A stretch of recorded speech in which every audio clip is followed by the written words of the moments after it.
नत्वा जिनेन्द्रं गतसर्वदोषं सर्वज्ञदेवं हितदर्शकं च श्रीजैनसिद्धान्तप्रवेशिकेयं विरचते स्वल्पधियां हिताय।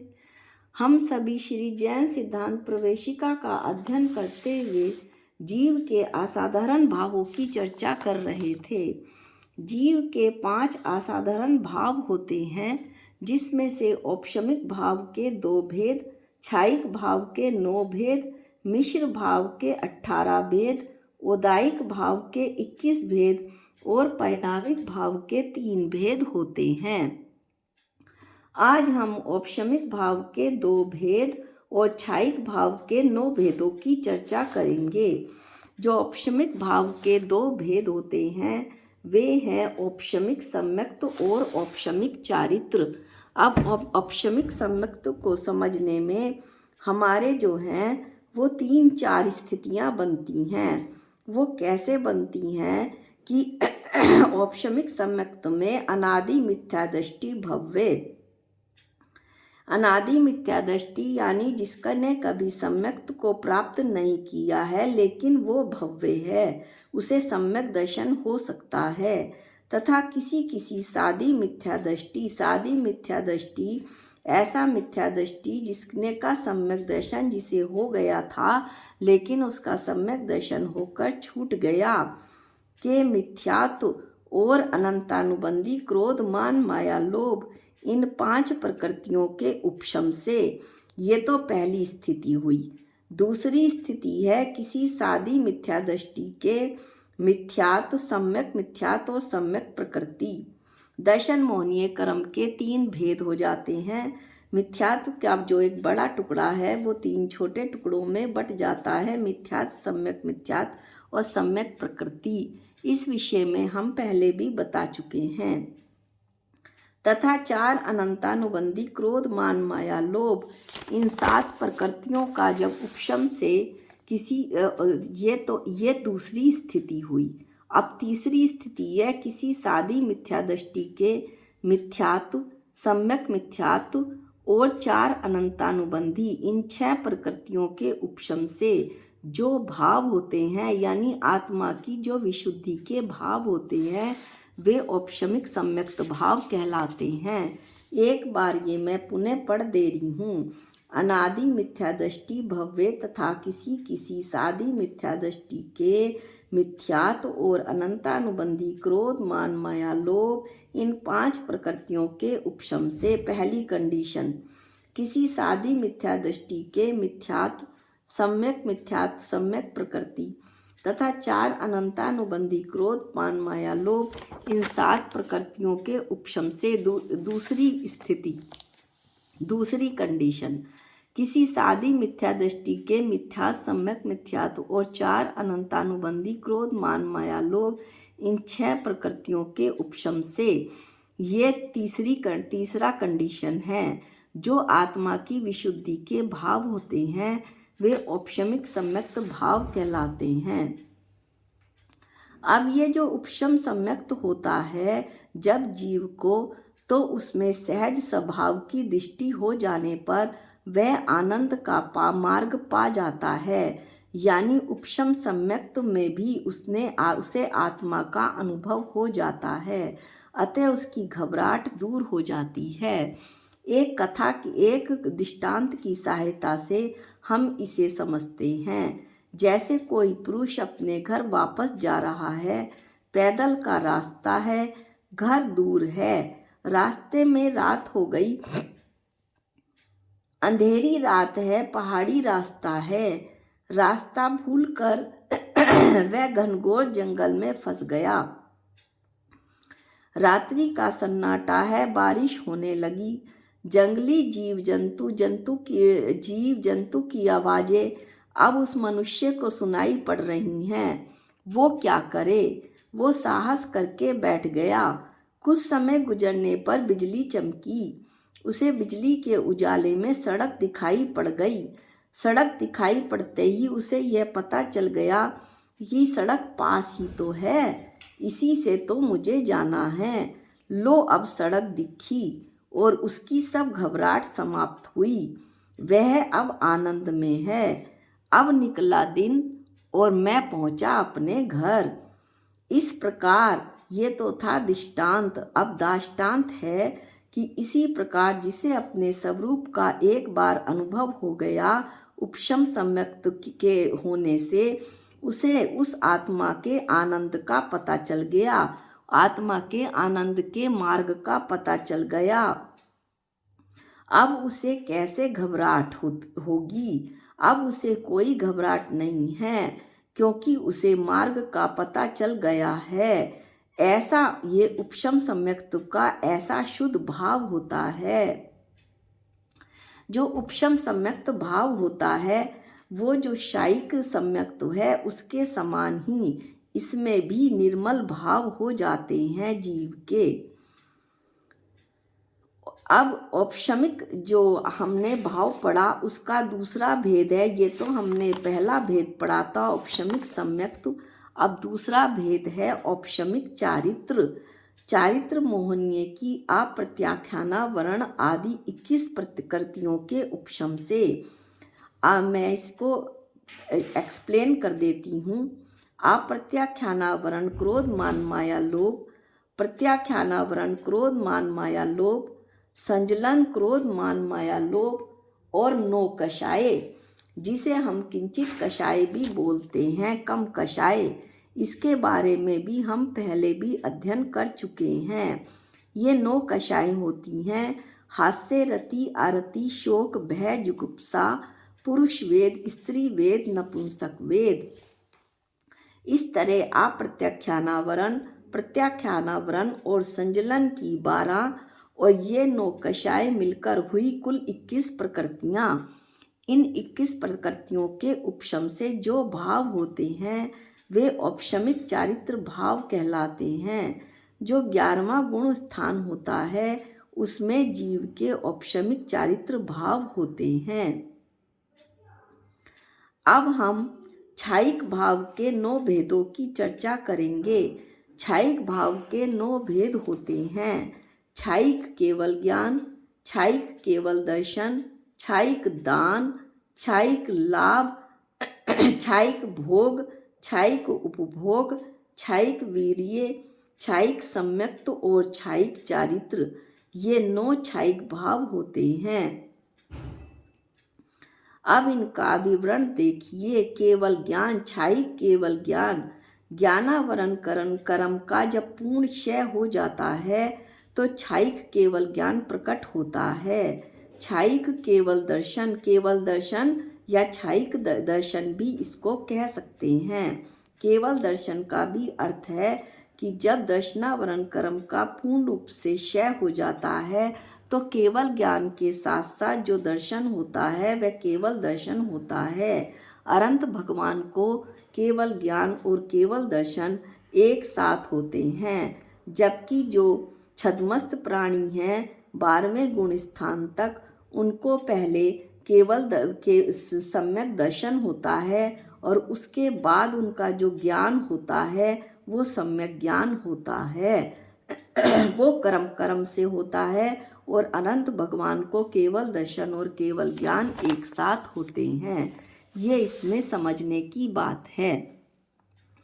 अगला भेद है छायिक दान। दानांतराय कर्म का क्षय होने से जो अनंत भगवान के दिव्य ध्वनि निकलती है ओमकार के रूप में, आदि के द्वारा अनंत प्राणियों का उपकार करने वाली जो ये ध्वनि होती है, जिसको भगवान ने बताया और जीवों को बताकर उन्होंने अभय ज्ञान दिया। जीवों को उस ओमकार ध्वनि से जो उनकी जिनकी वाणी निकली, जिन भगवान की वाणी निकली, अनंत भगवान की वाणी, उससे कितने ही मनुष्यों को जो अभयदान मिला। ये छायिक अभयदान है। अनंत प्राणियों को जो छायिक दान मिला है वो ओमकार ध्वनि के निकलने से वो छायिक अभयदान है और ये व्यवहार से है। लेकिन निश्चय से छायिक दान क्या है वो भी सुनिए। अपने शुद्ध स्वरूप का अपने को दान देना, यानी पर के आनंद लेने की जो मेरी परिणति थी, जो मेरा उपयोग पर में भागता था, उस उपयोग को महानाप जोड़कर अपने शुद्ध स्वरूप में जोड़ना, अपने शुद्ध स्वरूप को अपने उपयोग का दान देना ही निश्चय शायिक दान है। अब है क्षयिक लाभ। तीसरा भेद, लाभ अंतराय का अत्यंत क्षय होने से भोजन न करने वाले केवली भगवान का जो शरीर है, उसे बल देने वाले जो परम शुभ सूक्ष्म 9 कर्म पुद्गल हैं, वो प्रति समय केवली के द्वारा ग्रहण किए जाते हैं। केवली भगवान कभी भी कवलाहार नहीं लेते हैं, जिनसे केवली का जो उदारिक शरीर है 13वें गुण स्थान में वो बिना भोजन के कुछ कम 1 कोटि पूर्व तक बना रहता है। यह क्षयिक लाभ हुआ, यह व्यवहार से है। लेकिन निश्चय से अपने शुद्ध स्वरूप का अपने को जो क्षयिक लाभ हुआ, यानी शुद्ध स्वरूप जो अपने को प्राप्त हुआ, वो क्षयिक लाभ हुआ। अपनी जो आत्मा का शुद्ध स्वभाव प्राप्त हुआ, वो निश्चय से क्षयिक लाभ है। अब है चौथा क्षयिक भोग। भोग अंतराय का क्षय होने से, भोग का मतलब है एक बार भोग कर छोड़ देना, जो वस्तु एक बार भोगने में आती है, जैसे दाल, चावल, कपड़ा। कपड़ा तो उपभोग में आएगा, दाल, चावल इत्यादि, जिसका केवल एक बार जिसे हम भोग पाएं, वो ऐसा भोग। तो भोग अंतराय का क्षय होने से समोशरण में सुगंधित पुष्पों की वर्षा होती है। अनंत भगवान के समोशरण में मंद सुगंध पवन बहती है। ये तो क्षयिक भोग है। लेकिन निश्चय से क्षयिक भोग क्या है? अपने शुद्ध स्वरूप का क्षयिक भोग होता रहता है, यानी अनंत भगवान को अपनी आत्मा का जो आनंद प्राप्त होता है, बार बार जो वो उसका आनंद लेते हैं, वो क्षयिक भोग होता है निश्चय से। क्षयिक उपभोग, जो वस्तु, उपभोग का मतलब है जो वस्तु बार बार भोगने में आती है, जैसे कपड़ा, आभूषण इत्यादि। उपभोग अंतराय कर्म का जब क्षय हो जाता है तो संवत्सरण में सिंहासन, छत्रतय, भामंडल आदि का होना क्षयिक उपभोग है। लेकिन निश्चय से प्रति समय अपने शुद्ध स्वरूप का जो अनंत भगवान क्षयिक उपभोग करते हैं, यानी अपनी आत्मा का जो आनंद लेते हैं, वो क्षयिक उपभोग हुआ। अब है क्षयिक वीर्य। वीर्य अंतराय कर्म का क्षय होने से अपने शुद्ध स्वरूप में जो प्रवृत्ति होती है, वो क्षयिक वीर्य कहलाती है। यानी जो भगवान का पुरुषार्थ है, वो पूरी तरह से अब अपनी आत्मा में लगा है। उनका जो पुरुषार्थ है, उपयोग है, वो कहीं बाहर नहीं जाता। शुद्ध स्वरूप में ही उनकी प्रवृत्ति रहती है, शुद्ध स्वरूप में ही उनका परिणमन होता है। सो वो क्षयिक वीर्य है। अब क्षयिक सम्यक्त 7 प्रकृतियों के क्षय। क्षयिक सम्यक्त क्या है? 3 तो दर्शन मोहनीय, मिथ्यात्व, सम्यक मिथ्यात्व और सम्यक प्रकृति, और 4 अनंतानुबंधी, यानी 4 अनंतानुबंधी की क्रोध, मान, माया, लोभ से होने वाला जो भाव है, वो क्षयिक सम्यक्त कहलाता है। ये जो क्षयिक सम्यक्त है, वो चौथे से 7वें तक किसी भी गुण स्थान में हो सकता है। अब आया क्षयिक चारित्र। मोहनीय कर्म की जो शेष 21 प्रकृतियां बच गई, अनंतानुबंधी, क्रोध, मान, माया, लोभ तो क्षयिक सम्यक्त में चला गया। अब ये जो 21 प्रकृतियां बची, जिनकी अभी भी हमने चर्चा की थी कि अप्रत्यानाखर, अप्रत्याख्याना, वर्ण आदि 12 और 9 कषाय, टोटल मिलाकर 21। इनके क्षय से जो क्षयिक चरित्र प्रकट होता है वह क्षयिक चरित्र कहलाता है।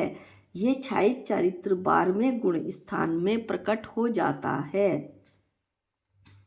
शेष रह गए 7 भाव जो हैं ज्ञान, दर्शन, दान, लाभ, भोग, उपभोग, वीर्य। ये 13वें गुण स्थान में होते हैं। इस तरह से हमने क्षयिक जो भाव है उसके 9 भेदों की चर्चा कर ली। कौन कौन से? क्षयिक केवल ज्ञान, क्षयिक केवल दर्शन, क्षयिक दान, क्षयिक लाभ, क्षयिक भोग, क्षयिक उपभोग, क्षयिक वीर्य, क्षयिक सम्यक्त और क्षयिक चारित्र। इस तरह हमारा क्षयिक भाव के इन 9 भेदों की चर्चा पूर्ण हुई। अब हम एक दृष्टांत का अध्ययन करते हैं। जैसे सेना में सेनापति मुख्य होता है और उसके मरने पर सेना नहीं ठहरती, उसी प्रकार सभी कर्मों में मोहनीय कर्म मुख्य होता है। उसके अभाव हो जाने पर बाकी के जितने 7 कर्म हैं वो ढीले पड़ जाते हैं, यानी कि वे कर्म भी अब नहीं ठहरते, उनकी शक्ति क्षीण हो जाती है। महात्मा बुद्ध के शिष्य थे आनंद। तो महात्मा बुद्ध ने अपने शिष्य आनंद से कहा कि अभी जो रास्ते में झरना पड़ा था वहाँ से पानी लाकर पिलाओ। आनंद पानी लेने झरने पर गया। उसने देखा कि पानी जो है वो मैला है। अभी उस पानी में से गाय बैल निकल कर गए हैं। नीचे को बैठी मिट्टी पानी में मिल जाने के कारण पानी मैला हो गया। वह खाली हाथ वापस आ गया। इस प्रकार यही प्रक्रिया बुद्ध भगवान ने महात्मा बुद्ध ने 4 बार उससे करवाई। किससे? अपने शिष्य आनंद से। जब वो उसके 4 बार कहने पर 4 बार ऐसी बार बार यही करने पर आनंद पुनः झरने पर गया और खाली हाथ फिर भी 4 बार करके वापस आ गया। तो फिर बुद्ध भगवान ने उसे 5वीं बार भेजा। तो आनंद ने देखा कि कीचड़ पानी के नीचे बैठती जा रही है।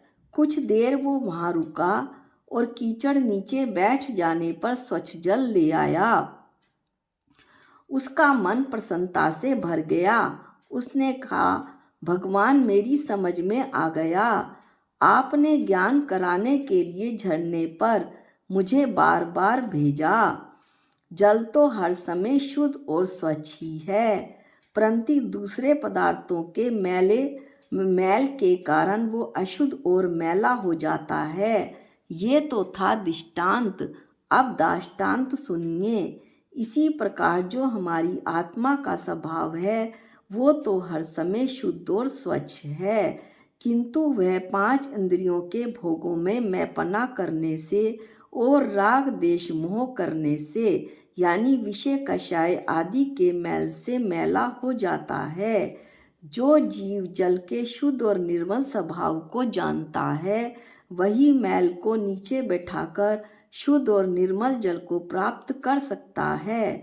ठीक उसी प्रकार जहाँ पर उसी प्रकार आए वहाँ पर समझ लेना कि ये अब दृष्टांत है। जो जीव आत्मा के शुद्ध और निर्मल स्वभाव को जानता है वही आत्मा में प्रकट हुए विकारों को दबाकर, यानी कि मेरे साथ जो कर्म लगे हुए हैं, पुद्गल रूप जो कर्म लगे हुए हैं, उनके कारण मेरे भावों के कारण से और उनका साथ मिलकर मेरी आत्मा में जो विकार उत्पन्न हो जाते हैं, जो यह जानता है कि आत्मा में प्रकट हुए विकारों को दबाया जा सकता है और सत्ता में दबे हुए मैल को शुद्ध आत्मा के बल से पुरुषार्थ के द्वारा दूर किया जा सकता है, वही अपनी सर्वविशुद्ध आत्मा को प्राप्त कर लेता है। और वो ऐसा कैसे कर सकता है? भेद ज्ञान के द्वारा। भेद ज्ञान के द्वारा कि मैं तो केवल एक चेतन भगवान आत्मा हूँ। मेरा स्वभाव तो ज्ञाता दृष्टा है। जानने देखने के अलावा मैं और कुछ कर ही नहीं सकता। मैं चेतन भगवान आत्मा हूँ और मैं विश्व में अन्य कुछ भी नहीं हूँ। ऐसा बार बार जैसा आनंद बार बार पानी लेने गया, उसी तरह बार बार ऐसा अभ्यास करने पर सर्वविशुद्ध आत्मा की प्राप्ति हो जाती है। ऐसा शास्त्रों में कहा है। आज के वीडियो में इतना ही। बाकी जो बचे हुए 3 भाव हैं उनके भेदों की चर्चा हम अगले वीडियो में करेंगे। जा वाणी के ज्ञान से सूझे लोकालोक, जो वाणी मस्तक नमो सदा देतु हूँ धोख। हे जिन वाणी भारती तोहे जपूं दिन रैन, जो तेरी शरणागते वो पावे सुख चैन। सबको जय जिनेंद्र।